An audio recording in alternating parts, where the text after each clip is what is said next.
बिस्मिल्लाहिर्रहमानिर्रहीम अस्सलाम वालेकुम। ज़्यादातर ये क्वेश्चन मुख्तलिफ़ टेस्टों में, कम्पिटेटिव टेस्टों में ये रिपीट होता है। ये क्वेश्चन है, a particle has a radius vector which varies with time t as vector r is equal to 1 minus beta t into t r not, where r not vector is a constant vector and beta is a constant positive vector. What is the acceleration of particle? एक particle है, उसका radius vector हमारे पास ये है, ठीक है। और इस इक्वेशन में अगर हम देख ले तो ये आर नॉट जो है ये एक कांस्टेंट वेक्टर है इस पार्टिकल का, और beta is a constant positive vector है, ये एक पॉजिटिव नंबर है।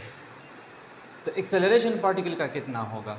Option A is -2 beta r not vector, B 2 beta r not vector, C beta r not vector and D minus beta r not vector. अब इसको हम solve करेंगे।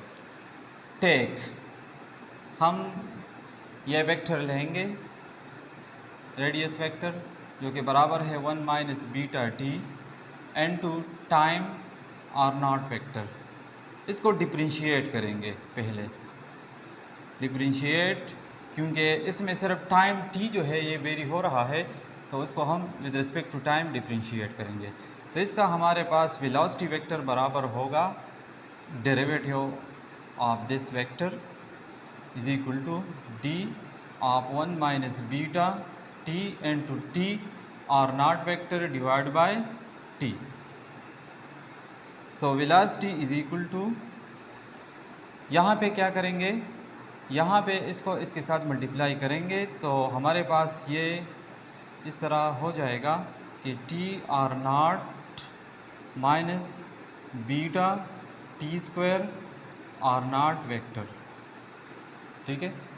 अब इस टर्म पे अलग अप्लाई करो, इस टर्म पे अलग अप्लाई करो, तो v is equal to d of t r not vector divide by d t minus derivative of beta t square r not vector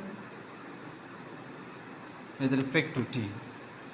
तो v इज इक्वल टू, यहाँ पे हमारे पास ये आर नॉट वेक्टर ये constant है, this is a constant vector, so यहाँ पे d t by d t रह जाएगा माइनस, इसी तरह यहाँ पर बीटा भी एक पॉजिटिव नंबर है और आर नॉट वेक्टर भी एक कांस्टेंट है, ठीक है। तो यहाँ पे मैं इसको डेरिवेटिव से बाहर निकालूंगा, तो मेरे पास इधर रह जाएगा d t square by d t.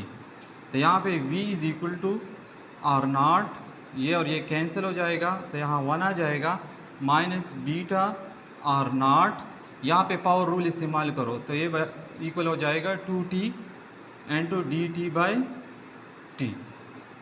तो next step v is equal to r not 1, यहाँ पे आर नॉट आएगा, आर नॉट वेक्टर, और minus beta r not vector, ये 2 आगे करो, और साथ में ये t आएगा और ये कैंसिल। अब हमें चूंकि एक्सेलरेशन चाहिए, तो अब हमारे पास ये वेलोसिटी आया, इसको हम दोबारा डिफरेंशिएट करेंगे, तो acceleration is equal to derivative of v is equal to,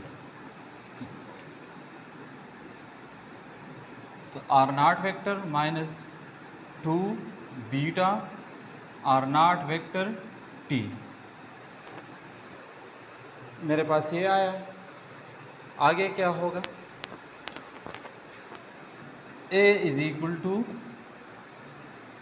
इस पे भी अप्लाई करो और इस टर्म पर भी अप्लाई करो, तो d बाई डी टी, यहाँ पे आर नॉट वेक्टर है, माइनस इस पर अलग अप्लाई करो d by d t into 2 beta r not vector t। This is a constant vector, so it is constant, so the derivative of constant is 0, minus यहाँ पर ये भी constant है, ये भी कांस्टेंट है, ये भी कांस्टेंट है, इसको आगे करो -2 बीटा आर नॉट, इसको मैंने डेरिवेटिव से निकाला, तो यहाँ पे मेरे पास d t by d t रह गया। तो आगे acceleration is equal to -2 beta r not, ये और ये कैंसिल, तो इससे 1 आया, तो मेरे पास एक्सेलरेशन बराबर हुआ -2 बीटा r0, यानी option A is correct option.